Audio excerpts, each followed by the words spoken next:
না, দাওয়াত আপনাকে, দাওয়াতের মর্মার্থ এটা বুঝতে হবে। দাওয়াত আপনাকে আগে আপনার পরিবার থেকে দিতে হবে। এটাই শিখাইছে বিশ্বনবী মুহাম্মদুর রাসূলুল্লাহ সাল্লাল্লাহু আলাইহি ওয়াসাল্লাম। কেমনে? আমরা তো দাওয়াতের মর্মার্থ বুঝি না, দাওয়াতের মহত্ব বুঝি না। দাওয়াত কেমনে দিতে হবে? যেমন ধরেন ক্বালা রাসূলুল্লাহ সাল্লাল্লাহু আলাইহি ওয়াসাল্লাম, আপনার হযরত উমর ইবনে শুআইব আন আবিহি আন জাদ্দিহি ক্বাল, হযরত উমর ইবনে শুআইব রাদিয়াল্লাহু তাআলা আনহু নিজের তার বাবা থেকে একটা হাদিসে এসেছে রাসূলুল্লাহ সাল্লাল্লাহু আলাইহি ওয়াসাল্লাম ইসলামের প্রাথমিক দাওয়াত একেবারে বাল্যকাল থেকে কিভাবে দাওয়াতমুখী করতে হবে একজন মুসলমানকে, পরিবার থেকে কিভাবে দাওয়াত দিতে হবে, সেই প্র্যাকটিসে আমাদেরকে শিখাচ্ছে মুরু আওলাদিকুম বিসসালাহ। কে বলছে? তুমি তোমার সন্তানদেরকে নামাজের দাওয়াত দাও, ডাকো। এখন ডাকতে হবে কেমনে?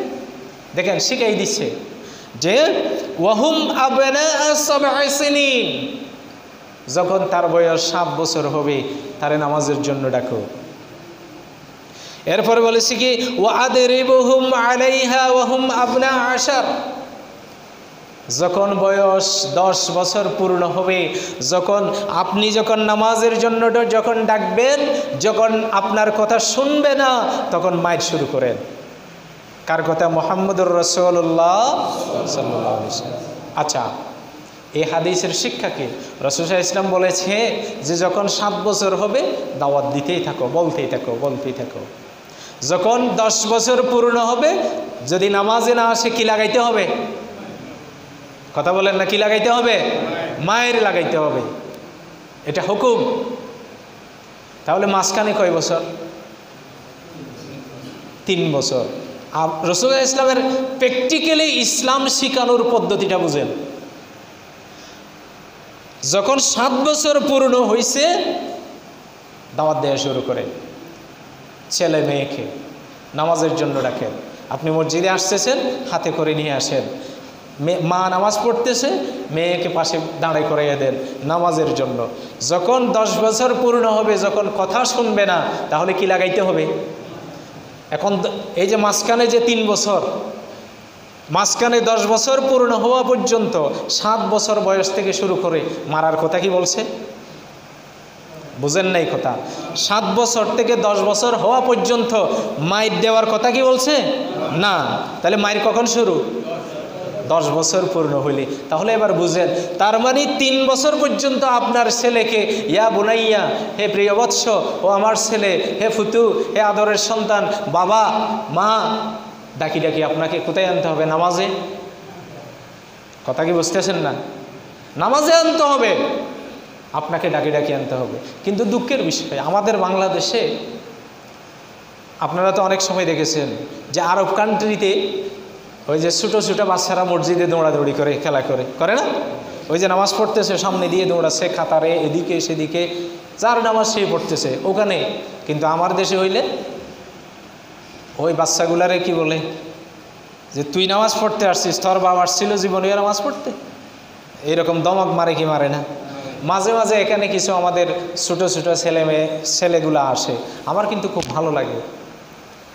এরা যে দুষ্টামি করে এটা আমার ভালো লাগে। হয়তো অনেকে বিরক্ত হয় না, আপনি বিরক্ত কেন হবেন? রাসূলুল্লাহ ইসলাম মসজিদে নামাজে ইমামতি করতেছে, সাহাবায়ে কেরাম ওয়াক্তিয়া নামাজ পড়তেছে, হাসান হুসাইন ফিটের উপরে বসে আছে, বিরক্ত হয়েছে? কথা বলেন না? তাও ওয়াক্তিয়া নামাজ পড়াইতেছে। অসংখ্য হাদিস আছে এরকম। কিন্তু আমার দেশে হলে যে এক আষাঢ় দিয়ে ওইটারে শেষ। তাহলে আমরা কি শিক্ষা দিই? আবার কিছু বাবা মা এরকম আছে যে ছেলেকে ডাকতেছে 7-8 বছর হয়েছে, মানে সব কথা বলতে পারে, সব কিছু বুদ্ধিমান হয়েছে, মানে 7-8 বছরের ছেলে নামাজের জন্য একবার ডাকছে, উঠি নাই। দ্বিতীয়বার ডাকছে, এখনো উঠোস নাই। তৃতীয়বার ডাকতে হয়েছে, ওখানে গিয়ে মাইর শুরু। এরকম আছে না নাই? তা আপনারে 8 বছর 9 বছর বয়সে কি মারার জন্য বলছে? না। তখনও আপনি সুন্দরভাবে ডাকবেন, বাবা নামাজে আসো, মা নামাজে পড়ো। 3 বছর পর্যন্ত কোনো ধমক দেওয়া যাবে না নামাজের জন্য।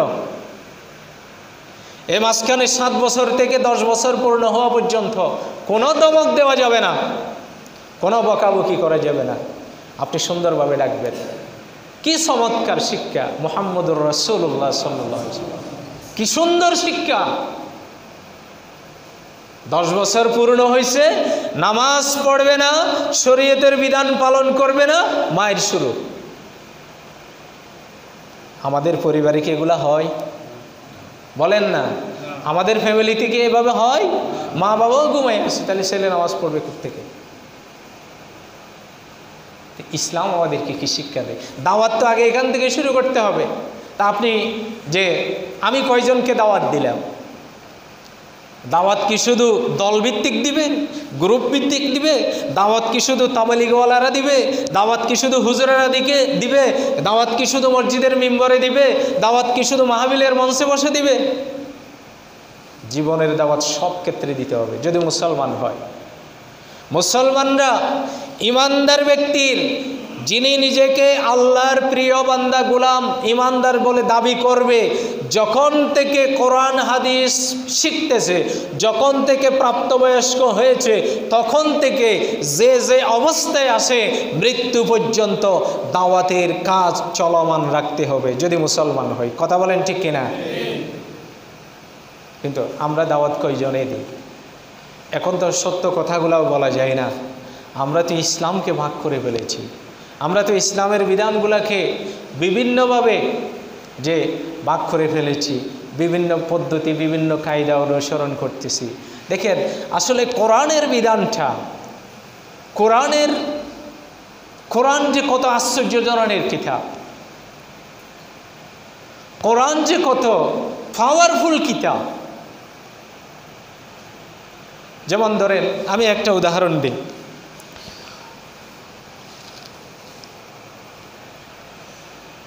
আমরা যখন মারা যাব, আল্লাহ সুবহানাহু ওয়া তাআলা আমাদেরকে ঠিক এই শরীর নিয়ে এখন যেভাবে পরিপূর্ণতা আছে, ঠিক এভাবে আবার কিয়ামতের মাঠে উঠাবে কি উঠাবে না? এই বিশ্বাস আছে না নাই? এখান থেকে আপনার আঙ্গুল 10টা আছে, কিয়ামতের দিন একটা কম উঠবে এরকম? আল্লাহ সূরা কিয়ামা পড়বেন, সূরা কিয়ামার শুরুতে সম্ভবত 2 এবং 3 এবং 4 নম্বর আয়াতে কি বলেছে? আয়াহসাবুল ইনসানু আল্লান নাজমা ইযামা বালা কাদিরিনা আলা আন নুসাউইয়া বানানা। আল্লাহ বলতেছে, বালা আয়াহসাবুল ইনসানু আল্লান নাজমা ইযামা, মানুষ কি মনে করেছে সে এখন যেভাবে হাড় মাংস সব কিছু পরিপূর্ণ আছে, আমি কি তাকে আবার পুনরায় সেভাবে উঠাইতে পারবো না? প্রশ্নকার। আজ থেকে 100 বছর আগে আমার আপনার অস্তিত্ব ছিল? এখানে আমরা যারা আছি, এখানে তো 100 বছর হয়েছে এরকম কেউ নাই, আছে নাকি? নাই। 100 বছর আগে আমাদের কারো অস্তিত্ব ছিল?